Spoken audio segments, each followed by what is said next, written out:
En cuanto tengan la primera diapositiva visible, me la hacen saber, ¿sale? Tengo una inquietud, Jesús Javier. Tu foto ahí, ¿estabas entrenando box? ¿Estabas en algún deporte extremo? ¿Acababas de practicar natación? ¿Te venía persiguiendo algún cocodrilo o algún león? ¿Por qué tienes esa foto así?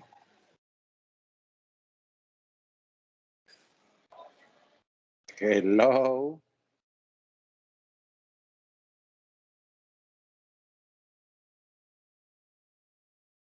Hola. Ya se ve ¿Pero la a qué se diapositiva, refiere? doctor. Eso es Francisco. ¿A qué Jesús le habla? A ese. Ah, El ¿yo? de la voz aguardientosa, ese. ¿Por qué tienes ¿De la- esa foto? ¿Qué foto? Pues ¿Esa la que tienes ahí? la puse cuando empezaron clases presenciales. ¿Tiene algo de malo, Doc? No, pero la pregunta fue clara. ¿Te perseguía algún león? ¿Algún cocodrilo?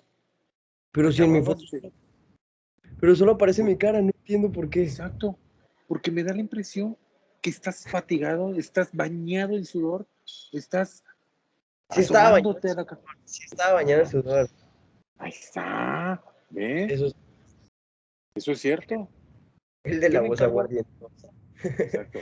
Yo le encargo, Jesus, que ponga una foto más, más formalita, nada más, ¿sale? Para que yo tenga una impresión diferente de usted, ¿sale? Nada más. Sí, doctor. Órale, va que va. Empezamos. Física de los rayos X.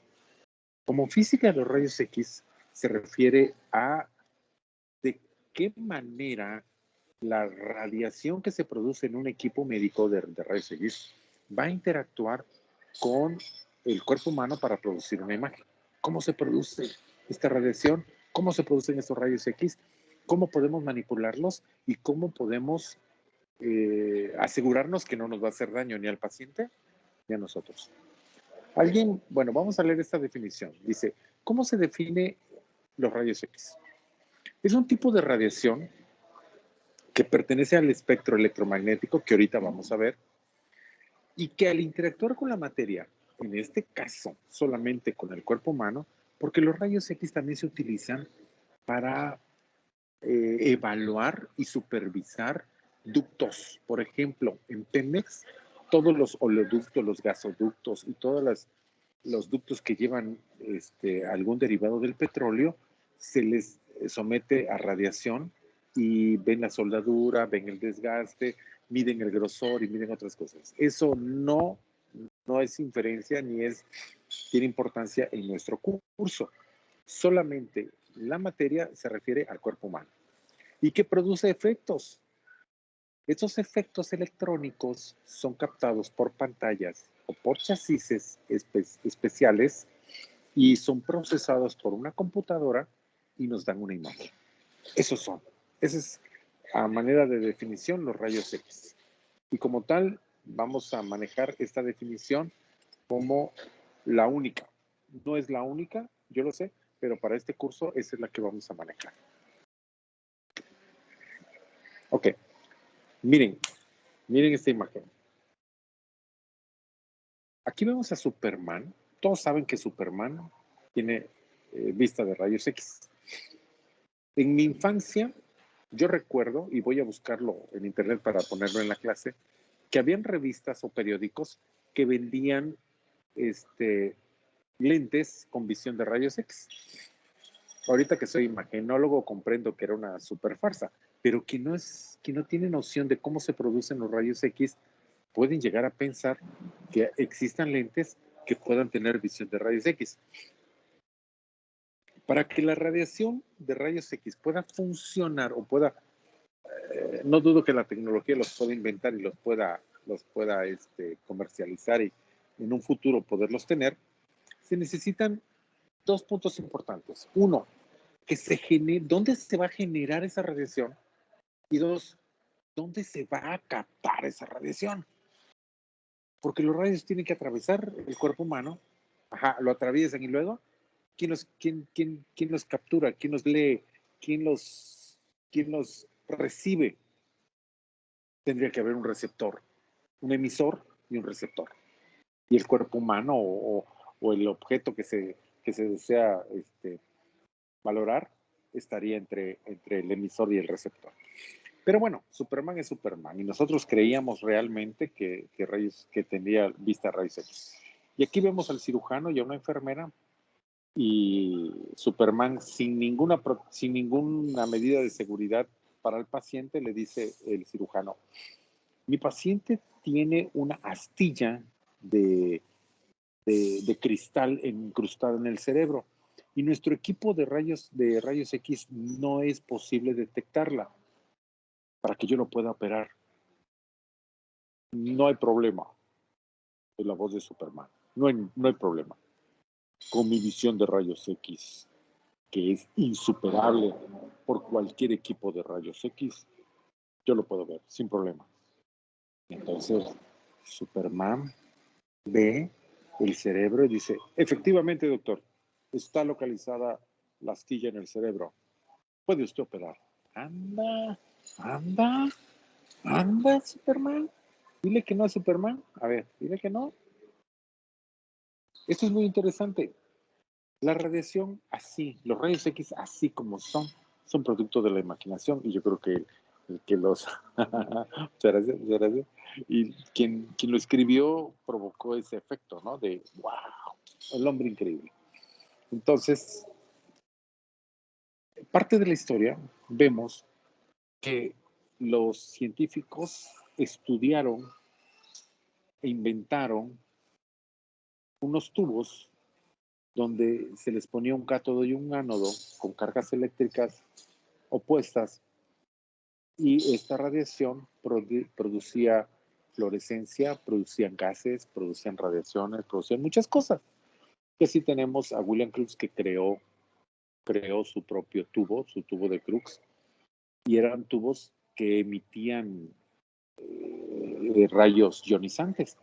Y no fue hasta 1895, como ya sabemos bien, el 8 de noviembre, que Wilhelm Conrad Röntgen publica su investigación, su descubrimiento sobre los rayos X. Y a partir de esa fecha se han venido mejorando su invento, se han venido inventando otras cosas que mañana vamos a ver cómo se inventó la tomografía, la resonancia, muchos dispositivos y que actualmente disfrutamos o actualmente tenemos como unas herramientas poderosas para hacer diagnósticos en pacientes específicos. En esta diapositiva podemos ver, dice, ¿cómo está conformada la sala de rayos X? La sala de rayos X se conforma por tres elementos importantes. Uno, la consola. La consola nos va a permitir al técnico radiólogo ajustar las medidas necesarias que los rayos X van a interactuar con el cuerpo humano.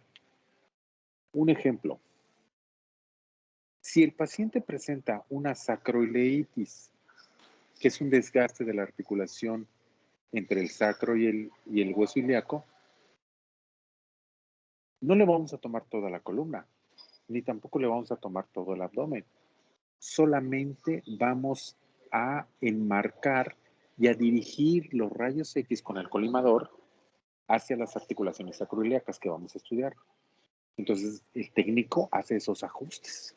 La cantidad de miliamperaje, la cantidad de radiación y la cantidad del tiempo de exposición para producir esta imagen con la calidad diagnóstica sin exponer al paciente a más radiación. Recordemos el término de Alara, que al final de esta ponencia lo vamos a recalcar.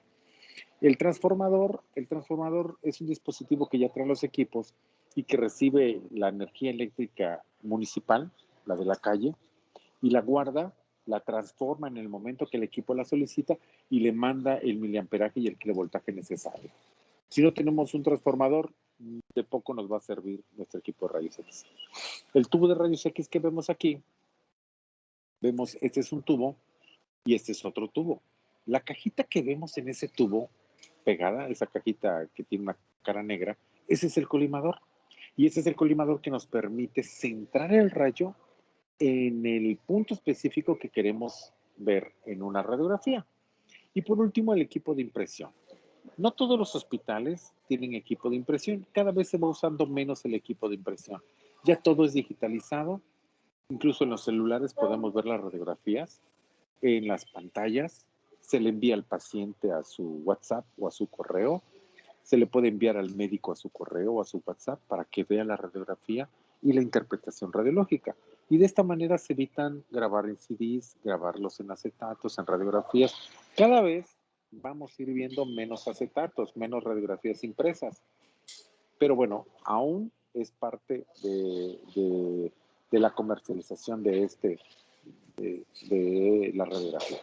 En esta otra diapositiva podemos observar la característica interna de un tubo de rayos X. El tubo que vemos cilíndrico se le llama tubo por su forma cilíndrica que tiene.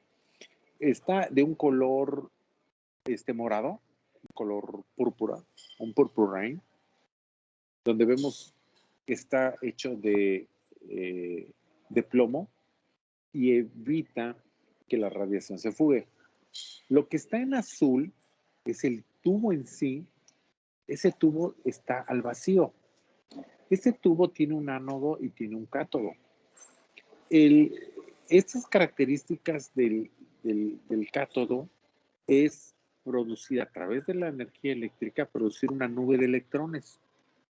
Esta nube de electrones, recordemos que la electricidad son electrones, pero estos electrones pasan por un elemento, por un filamento, que es un resortito, y hace que se produzca esta nube de electrones, y esta nube de electrones choca con el ánodo, y es ahí en el momento que se produce la radiación.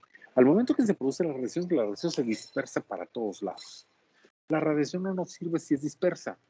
La radiación nos sirve si es colimada, si es centrada y es dirigida hacia el punto que queremos estudiar. Entonces, por lo tanto, el colimador tiene un factor muy importante. Entre la carcasa de plomo y el tubo que está al vacío, donde está el ánodo y el cátodo, existe aceite. Y el aceite nos sirve como un difusor del calor.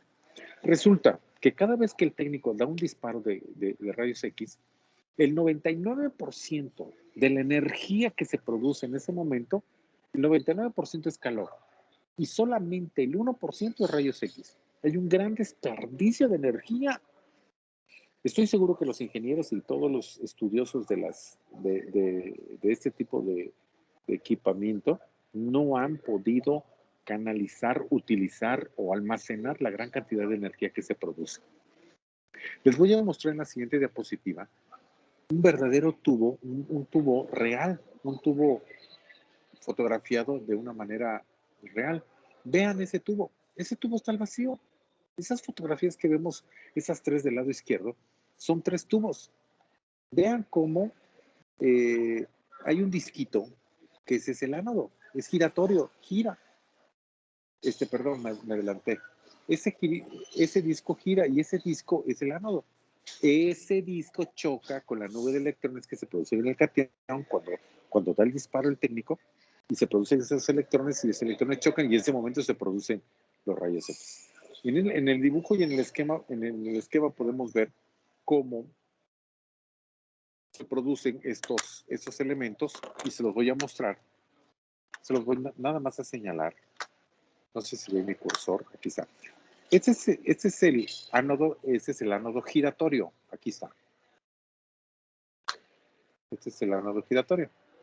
Está representado aquí. Este filamento es el cátodo. Aquí está oculto. Cuando aquí se produce la nube de electrones, esto choca con el ánodo y al momento de chocar produce los rayos X. Esta cajita es el colimador y en este colimador dirigen los rayos hacia la parte del cuerpo que nos interesa. Miren, este es el espectro electromagnético. Este espectro tiene como función clasificar los tipos de rayos X y nos permite poder compararlos y poderlos clasificar. Así tenemos que las ondas de radio, las ondas comunes de FM y AM, son del tamaño de un edificio. Eso pueden tener un tamaño de 10 a la 3. Los microondas pueden tener el tamaño de un ser humano, unos 70, unos 80, el tamaño de algún insecto, que es 10 a la menos 2, y el rayo infrarrojo oscila alrededor de 10 a la menos 5, y su tamaño aproximado es el tamaño de la punta de una aguja. Vayámonos directamente a los rayos X. Los rayos X tienen una oscilación y un tamaño de frecuencia de 10 a la menos 10. Esto interactúa, su tamaño tan minúsculo nos permite interactuar con los átomos del cuerpo. Las células están formadas por átomos. Las membranas están formadas por átomos. Toda la materia está formada por átomos. Así tenemos que la frecuencia con que oscilan pues es alrededor de 10 a la 18. Y este espectro electromagnético, ahí se encuentran todos los rayos, las radiaciones visibles, los infrarrojos, los rayos gamma, los rayos beta, los rayos X. ¿Cómo se producen los rayos X? A partir de este momento vamos a usar el término radiolúcido y radio opaco. Radiolúcido se refiere cuando la radiación pasa directamente al dispositivo que lo captura y lo muestra de una coloración o de un color negro. Eso es radiopaco, perdón, eso es radiolúcido. Radiolúcido o radiotransparente es negro. Y lo blanco es radiopaco. ¿Cómo se produce la imagen radiopaca? Bueno, cuando trata el rayo X de atravesar los huesos del carpo, por ejemplo, y trata de atravesarlos, si no los atraviesa completamente, hay una atenuación. Esta atenuación hace que las imágenes se vean blancas. Y eso es radiopaco. A partir de este momento, no nos vamos a nombrar como una imagen negra y una imagen blanca. Las imágenes negras se llamarán radiolúcido o radiotransparente y las imágenes blancas se denominarán radiopacos. ¿Quedó claro? ¿Quedó claro? Sí, doctor. Sí, doctor. Perfecto. Sí. Dígame. Es que yo ayer estaba leyendo y solo me causó una duda el nombre del filamento de tungsteno. Tungsteno. ¿Solo es una parte? El tungsteno tiene la peculiaridad de ser un material que aguanta mucho el calor, aguanta mucho la resistencia eléctrica y produce electrones. Se puede calentar sin derretirse, puede calentarse y producir muchos electrones. Entonces el tungsteno y el molibdeno se usan para producir los filamentos. Oh, ya, ok. Muy bien. Muchas gracias. En esta imagen yo les puse el dibujito de un tubo de rayos X, les puse el cuerpo humano, que es una tomografía de tórax, y observen cómo representé los rayos con líneas punteadas rojas, y observen cómo esos rayos, unos penetran, unos rebotan, unos penetran y se quedan en el cuerpo o se desvían o se degradan. Pero los que logran penetrar el cuerpo completamente y interactúan con una pantalla, dependiendo de lo que atraviesen en el cuerpo, no es lo mismo el que atraviesa una costilla, el que atraviesa un pulmón, el que atraviesa el mediastino, el que atraviesa un estómago, el que atraviesa la columna. Esas densidades, esos grosores y esas características que tiene el cuerpo nos van a producir las escalas de grises. Por lo tanto, el cuerpo humano tiene 5 densidades en una radiografía. Aquí están, que ya las conocemos y ya las sabemos. 5 densidades. Aquí hay un error en esta imagen. Miren, ¿cómo se llama esta densidad? Calcio. Calcio. Y no dice calcio, dice hueso. Pero eso ya lo aclaramos. Aquí están las 5 densidades. Doctor, Venga. fíjese que en el libro del que es el que es mexicano, Ajá. ahí fue donde yo leí lo de las densidades y ahí Ajá. menciona la densidad, ahí la menciona como hueso, no la menciona como calcio. Pero como usted lleva una materia que se llama imagenología en Nauhat, y su profesor, que es un profesorazo experto en radiología, le dijo la aclaración que la densidad calcio Sí, claro. es la correcta. ¿Qué dijo usted? Ay, aquí hay un error. Ah, sí, exactamente, eso mismo pensé, o sea. Exacto. No todo lo que está publicado es correcto. No. Todo lo que está publicado, pues lo publicaron y son los responsables de lo que lo publicaron. Pero yo les demostré que la densidad se llama calcio, por la sencilla razón que hay estructuras que calcifican y no son hueso, y no son densidad hueso. Y las personas ancianas, las personas mayores, adultos mayores de 80, 90 años, sus huesos están descalcificados, ni siquiera tienen la densidad ósea normal. Entonces, no puede haber una densidad que pueda fluctuar de acuerdo a la edad, que pueda fluctuar de acuerdo al tamaño, de acuerdo a la localización. No. La densidad es densidad calcio. Y el calcio lo podemos reconocer en piedras, en tumores, en membrana, en meninges y en cualquier lado. Buena observación. Pregunto con esta imagen, pregunto. Mencione usted de las 5 densidades radiológicas, ¿cuál es la más radiopaca? Y ustedes responderán, doctor. Esto es simulado, ¿eh? Esto es simulado. Doctor, la densidad 5 es la densidad metal, no es la más radiopaca. Muy bien, muy bien, muy bien. Pregunta 2. De las 5 densidades radiológicas en una radiografía, ¿cuál es la densidad más radiotransparente? Contestarán, doctor. El aire. La densidad 1 es la densidad más radiotransparente. O aire, o 1. ¿Es correcto? Eso es correcto. Eso es correcto. Y como ya vimos las 5 densidades en una radiografía de abdomen en la clase anterior, pues ya las podemos identificar. Y no se preocupe, las vamos a ver en una tele de tórax y las vamos a estar viendo continuamente cuando entremos al tórax y yo les voy a estar recalcando, esta es densidad de aire, esta es densidad metal, esta es densidad grasa. Lo vamos a ir viendo. Pero es importante que la mente ya lo reconozca, porque mis ojos no pueden ver lo que mi mente no sabe, pero como si lo saben, lo van a poder decir. Los efectos biológicos que produce la radiación ionizante se le llama radiación ionizante porque ya sabemos que esta radiación interactúa con los átomos y al interactuar con los átomos puede arrancar un electrón o puede ganar un electrón. Les puse el ejemplo del agua. El agua, la molécula del agua, que es 2 moléculas de oxígeno por una de hidrógeno, si llega a los rayos X y elimina una molécula de oxígeno, deja de ser agua y automáticamente se convierte en oxidrilo. De tal magnitud pueden ser los efectos biológicos que produzcan la radiación que ahorita vamos a ver que pueden producir miles de enfermedades catastróficas. Estas imágenes nos muestran, que ya los vimos en la clase anterior también, cómo producía lesiones en las isquemias y amputaciones en las manos. ¿Qué es la radiación de fondo? Pregunta. La radiación de fondo se le llama así a la radiación que el ser humano recibe de una manera natural. ¿Cómo natural? Ustedes donde estén en este momento están siendo radiados, estamos siendo radiados. Del espacio, del sol, recibimos radiación y en la noche también, los rayos cósmicos, recibimos radiación de todo tipo, pero en muy pequeñas dosis. La capa de ozono, las nubes, el campo magnético hace que esta radiación no nos llegue directamente. Y esta radiación no nos afecta a nuestra salud, pero somos expuestos.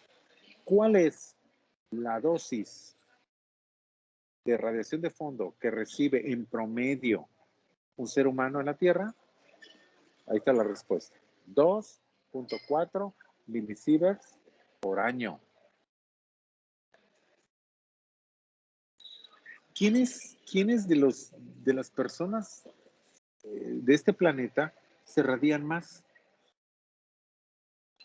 Los que vuelan en avión, los que vuelan mucho en avión, que son los pilotos aviadores, las azafatas y todo el personal de aviación, se avientan 10, 8, 15 vuelos diarios, porque entre más vuelan, más les pagan. Y al estar más en alto, hay menos capas de la atmósfera que los protejan contra esta radiación. Los mineros los que trabajan subterráneos. La radiación que se produce en la Tierra, la radiación que se produce en las cuevas, es una radiación superior a la de radiación de fondo. ¿Quiénes de ustedes conocen las grutas de Coconá, en Tapijulapa?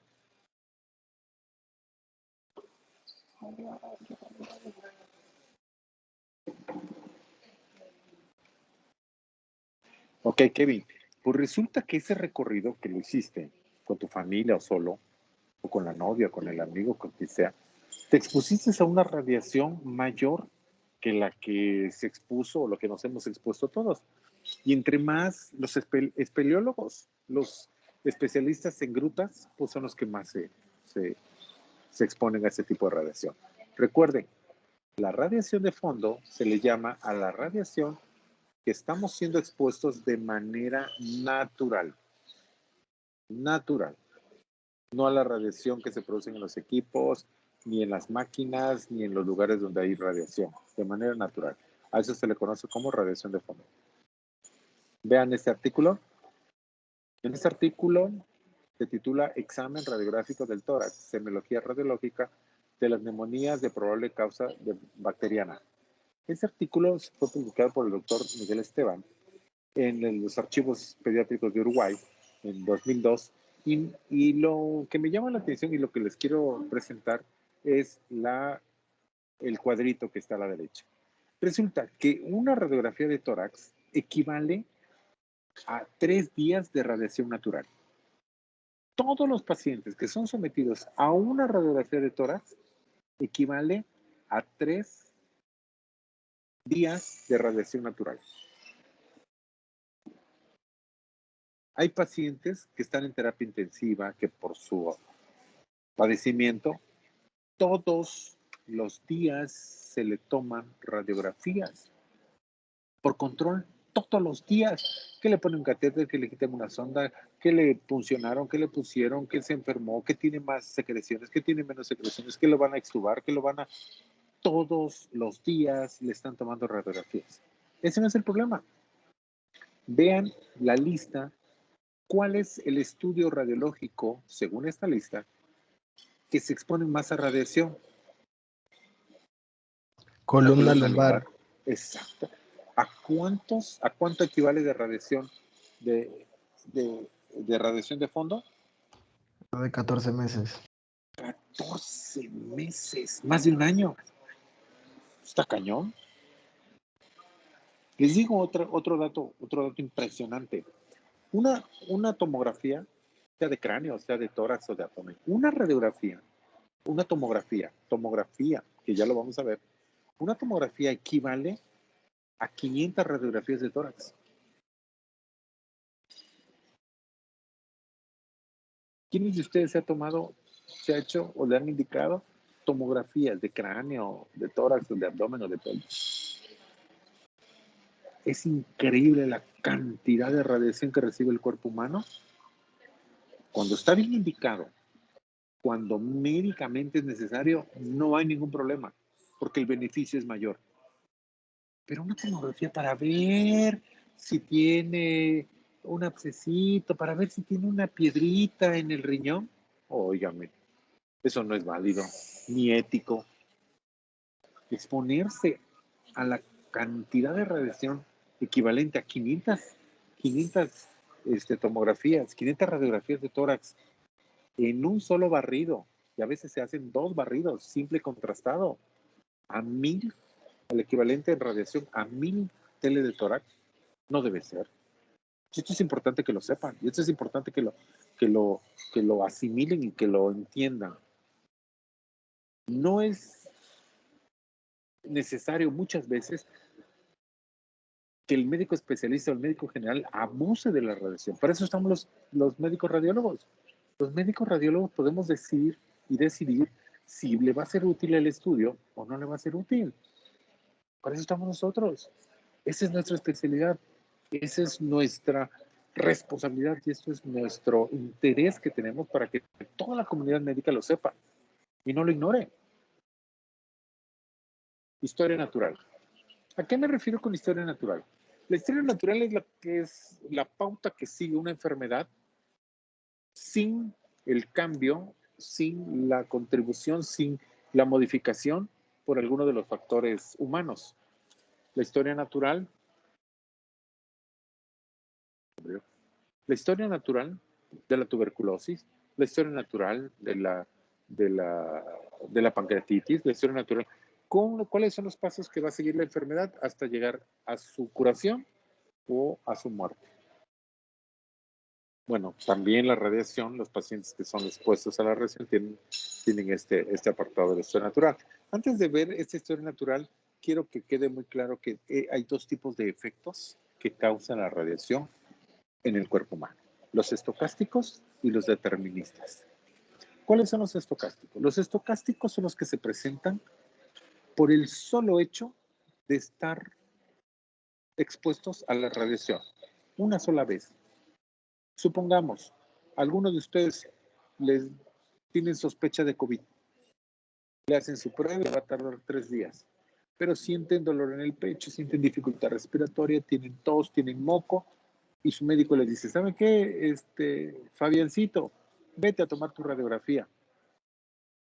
Esa sola toma puede presentar efectos estocásticos. Se cuidó de ser expuesto a la mínima radiación. Se cuidó de tomarse a la distancia requerida para una teletórax. Y se tomó en el tiempo de exposición mínimo requerido para una teletórax y se produjo una buena imagen de tórax. No se abusó de la radiación, no hubo dosis altas, no hubo repetición de estudio, no se tomó 2, 3, 4, 5 veces o 10 radiografías, no. Con una sola radiografía, con las dosis mínimas, pueden presentarse esos efectos estocásticos. A eso se le llama efectos estocásticos. Lo contrario, los efectos deterministas. Los efectos deterministas están producidos por una abundante radiación. Bombas atómicas, ensayos, fugas radioactivas. Son enormes cantidades de radiación que se expone el cuerpo humano. Y esto se estudia cuando se presentan estos accidentes. Entonces, la radiación, no solo rayos X, cualquier tipo de radiación, pueden presentar dos efectos: los estocásticos y los deterministas. Ya explicamos cuál es cada uno de ellos.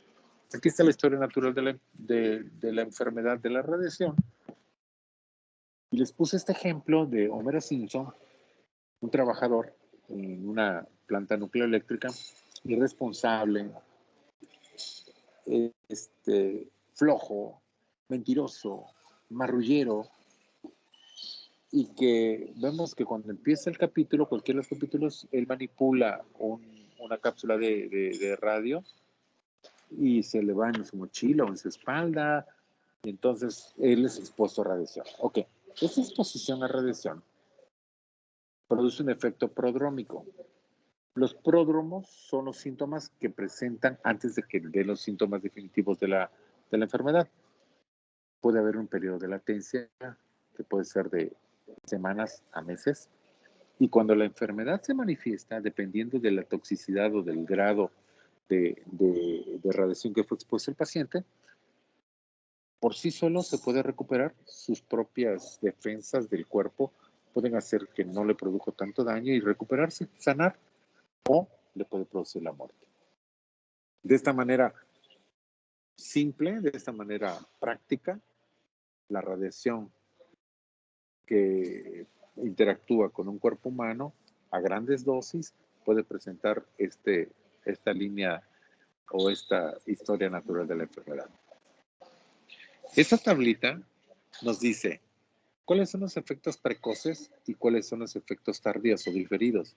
Los efectos precoces los clasifican en el síndrome de radiación aguda. El síndrome de radiación aguda puede presentarse con cefalea, malestar, enrojecimiento, diarreas, gripas. El síndrome hematológico, hay una depresión, un decaimiento de los elementos celulares, favorecer infecciones, hay pancitopenias, hay manifestaciones de hemorragias que son de difícil hematosis, que son de difícil coagulación. síndromes gastrointestinal, síndrome del sistema nervioso central, y todo eso está estudiado. ¿Cuáles son los efectos diferidos? Leucemia, le llaman sangre, tumor de la sangre, la leucemia, cáncer en huesos, cáncer en pulmón, en mama, etc. ¿Cuáles son, de acuerdo a la población, cuáles son las personas que están más expuestas a radiación o efectos radioactivos? Radiólogos. Esto se ha estudiado en los radiólogos americanos. No es así en los otros países. Lamentablemente aquí en México no se estudia nada. Y el que estudia publica en el extranjero. Entonces, los radiólogos americanos se han observado leucemias y reducción de la esperanza de vida. La esperanza de vida se refiere a los años que estadísticamente puede vivir un ser humano de una manera generalizada. Tenemos una esperanza de vida arriba de los 75 años. Entonces, en los radiólogos americanos se ha visto que hay una reducción inferior a esta edad y la aparición de leucemias. Los pacientes que han sobrevivido a bombas atómicas han presentado enfermedades malignas como cáncer en cualquier parte del cuerpo. Las víctimas de accidentes radioactivos, como es en Chernobyl, han presentado alta letalidad, se mueren, se intoxican, se mueren. Los habitantes de las Islas Marshall, que es donde hacen o hicieron en la Segunda Guerra Mundial muchos experimentos con bombas radioactivas, padecieron mucho tumores de tiroides.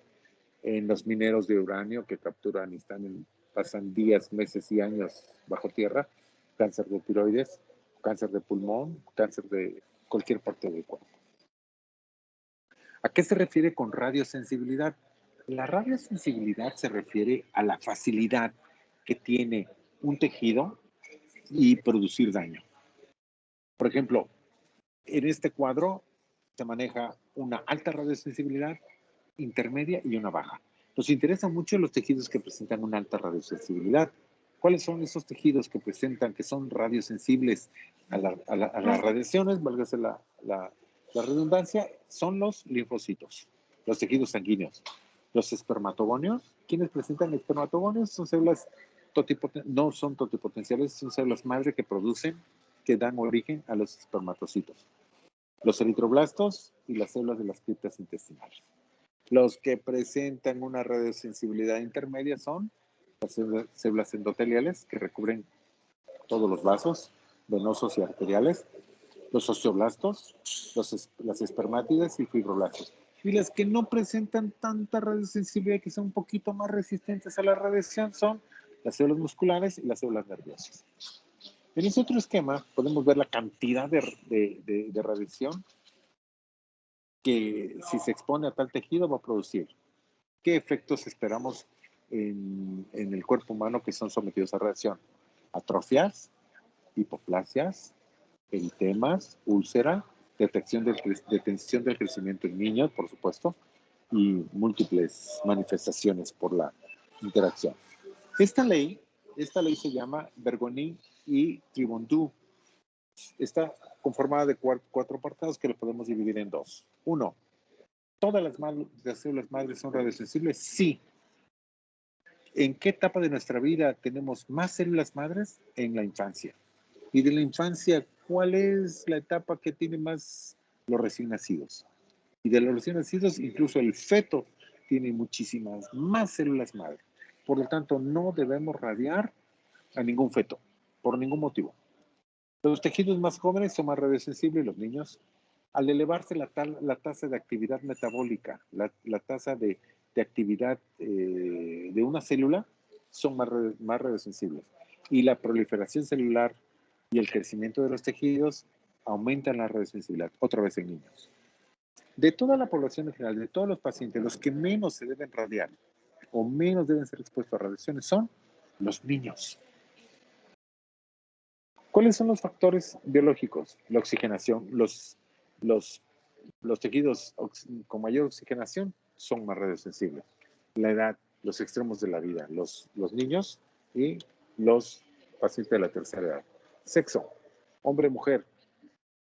van casi a la par, un poquito más hacia los varones que las mujeres, y la tasa metabólica va directamente proporcional a la actividad de la actividad celular. ¿Cuál es la dosis que mata a los seres humanos? 100 rats, o sea, 10 milisieverts. Miren esta radiografía. ¿Qué les llama la atención? Se ve la columna de un embrión. Bueno, sí. No, de un feto, perdón, de un feto. De un feto, porque un embrión es hasta las 8 semanas. Pasando las Sí, 8 doctor, semanas sí, hasta el nacimiento es un feto. En el Rovirosa les voy a platicar una anécdota. En el Rovirosa, y estoy seguro que en muchos hospitales también, se tomaban radiografías hasta las embarazadas. Yo acabo de llegar al hospital y de repente veo un camillero que viene con una paciente embarazada y le digo, ¿a dónde la llevas? ¿A ultrasonido o a dónde? No, la llevo a rayos X. ¡Wow! ¿A rayos X? ¿Qué le pasó? No, no sé. A ver, préstame la solicitud. Checo la solicitud. Nada más querían saber la posición del feto. ¿Qué posición tiene este feto que les estoy mostrando en esta imagen? ¿Es podálico o cefálico? podálica.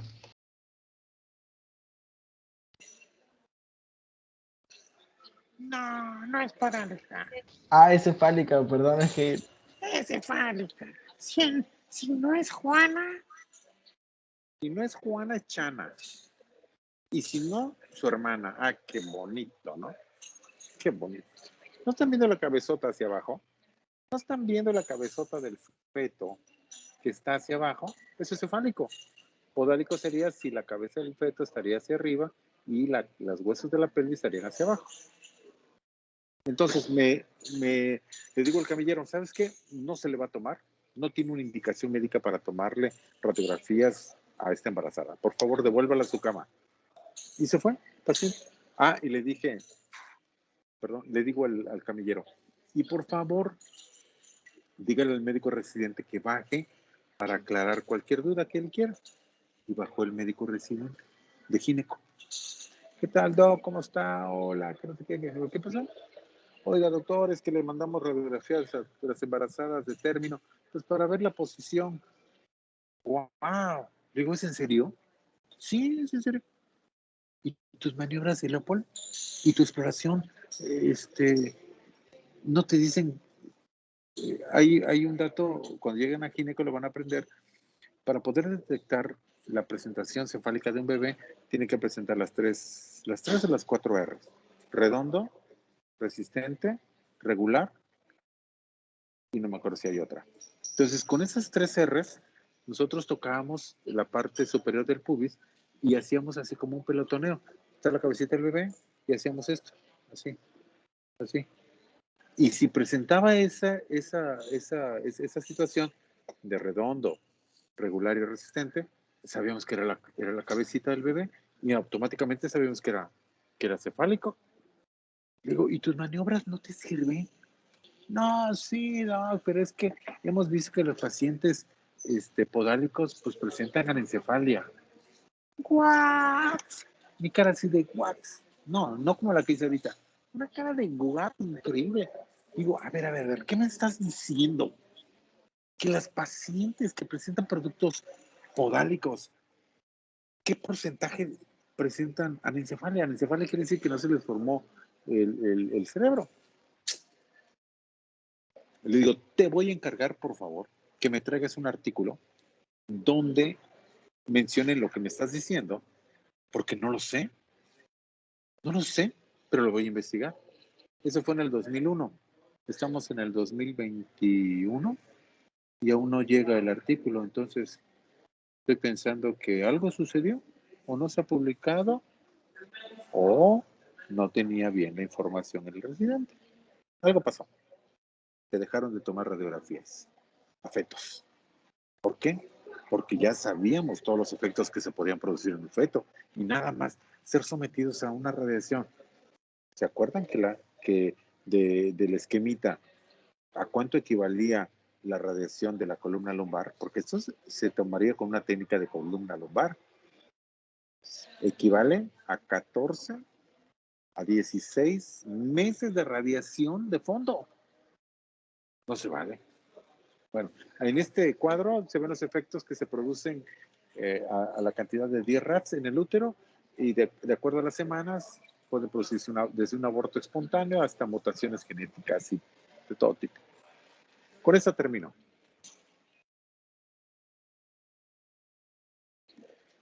Todos los exámenes radiológicos utilizan radiación, con excepción del ultrasonido. La tomografía computada, las angiografías y los cateterismos utilizan grandes cantidades de radiación, de 100 a 1000 veces más que una radiografía de tórax. Esta imagen yo la tomé. El doctor que está en medio, que tiene un mandil emplomado, es el doctor Chacón, es el radiólogo intervencionista. El doctor que está enfrente era R3 y el doctor que está a sus espaldas era R1.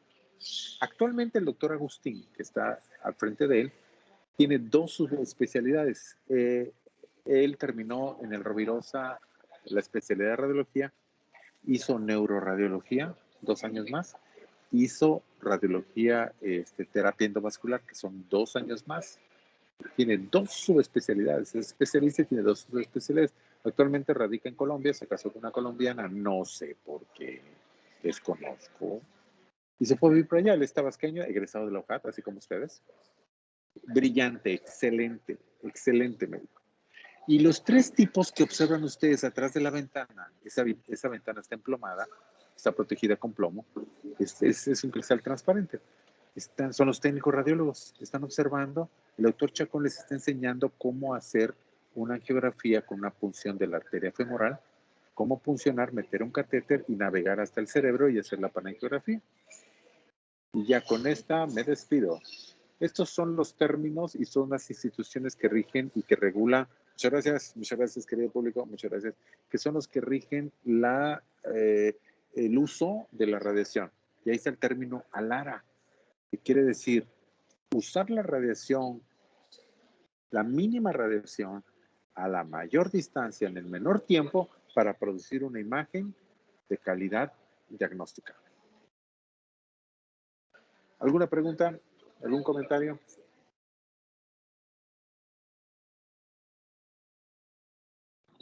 Le iba a comentar que esa última foto que puso me recordó como una de esas pinturas renacentistas. Ah, como la que les presenté la vez pasada. ¿No está el doctor Nicholas Trump? Les está enseñando a sus alumnos así, está muy genial. Y la presumo porque yo la tomé. Eso es de mi autoría. Pero vean las miradas de los técnicos radiólogos mingueando atrás del cristal. No ven nada, pero ellos querían estar mingueando, pues. 3 técnicos radiólogos. Muy bien. Chicos, mañana vemos. Wow, mañana vemos. Doctor, Dígame. ese residente de Gineco no se leyó la NOM 157. No se la sabe nadie. Chicos, por eso por eso se las muestro y hago que la escriban y que hagan un resumen, porque es importantísima. Ustedes van a llegar a ser médicos generales primero y después especialistas, los que logren hacerlo, y necesitan saber que no se pueden radiar por radiar. Oye, vete a tomar tu radiografía a ver si tienes una lesión en tus meniscos. Oye, espérate, explóralo. Nada sustituye la clínica, nada. Explóralo, hazle sus maniobras de rotación, lateralización y vas a ver cómo están los meniscos. Claro. Hay que tenerle mucho respeto a la radiación, sobre todo en niños y en embarazadas. ¿Algún comentario? ¿Alguna pregunta? Doctor, yo tengo una pregunta. Venga. Es que, bueno, yo leí un libro que es el que tenía 2 tomos, pero realmente no me acuerdo cómo se llama, pero es el primer tomo el que leí. Entonces, ya ve que el cátodo, o sea, envía los electrones al ánodo y entonces en el blanco, Ándale. o sea, choca y eso es que me entró una duda porque decía que producía unos rayos X que eran policromáticos, si no me equivoco. ¿Policromáticos?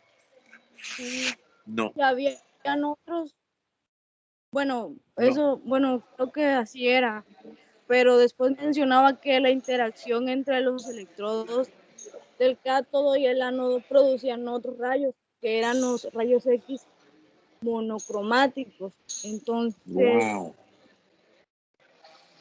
No tengo ese dato. Monocromático quiere decir de un solo color y policromático de muchos colores. Recordemos que los rayos X no tienen color, no producen color. Su interacción con el cuerpo humano nos van a dar las escalas de grises. Y de esas escalas de grises nos vamos a aprender 5, vamos a diferenciar 5 y en esas 5 densidades vamos a estudiar los tumores, los abscesos, las malformaciones, las fracturas y todo lo que se evalúa. Una escala de gris del ojo humano va alrededor de 300 escalas de grises, de lo más blanco a lo más negro, existen que puede reconocer que existen en un espectro electrocromático. El ojo humano solo detecta alrededor de 30, 40 escalas de grises. De esas 30, 40 escalas de grises, solamente radiológicamente nos interesan 5, nada más. Y esas son las que ya sabemos, conocemos y ya nos aprendimos. Esas 5. entonces supongo que a eso se refería, porque igual, o sea, mencionaba que, Espero que sí. que realmente los rayos X monocromáticos pues eran los que se utilizaban. Ok, no se usa el término monocromático ni policromático, porque no son colores, son densidades, no son colores. ¿Sí? Y como ya les mencioné en esta diapo, miren, ya no vamos a decir ni blanco ni negro, vamos a decir radio lúcido o radio opaco, que son los términos técnicos correctos para referirnos a una imagen oscura o blanca. Any question? ¿Alguna otra pregunta? Yo tengo una, doctor. En el caso de la fluoroscopía, ¿funciona de la misma, o sea, bajo los mismos conceptos? Sí, nada más que en tiempo real y es muchísima radiación. En tiempo real, la fluoroscopía generalmente la manejamos con un pedal y la manejamos los médicos radiólogos.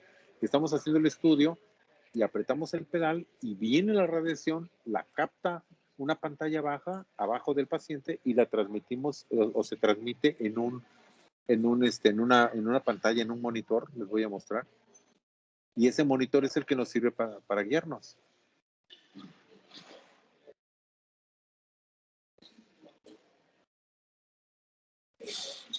Ahí está. Esta es la pantalla, mire.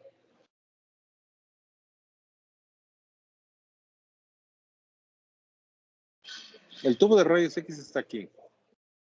Aquí, abajo este es el paciente, abajo se captan la radiación. Ajá. Ya no estamos viendo la pantalla. Ya no se ve. Ya no están viendo la pantalla. Ya no están viendo la pantalla. Solo lo vemos usted. Ok. Yo creo que me salí.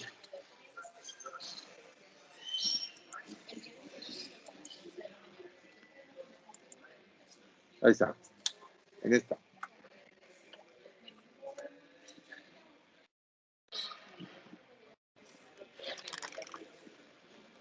Ahí está. Aquí está el paciente. Aquí está el tubo de rayos X. Abajo está el dispositivo que capta la radiación y esta es la pantalla. En esta pantalla podemos observar en tiempo real, solamente apretando un pedal, cómo navega. Vean este alambre que parece un cabello. Este alambre se mete en la femoral, la metemos, navegamos hacia la aorta, hacia las carótidas y llegamos hacia el cerebro con un catéter y lo hacemos en tiempo real, lo hacemos con fluoroscopía. Y es así como funciona. ¿Vale? ¿Alguna otra preguntota?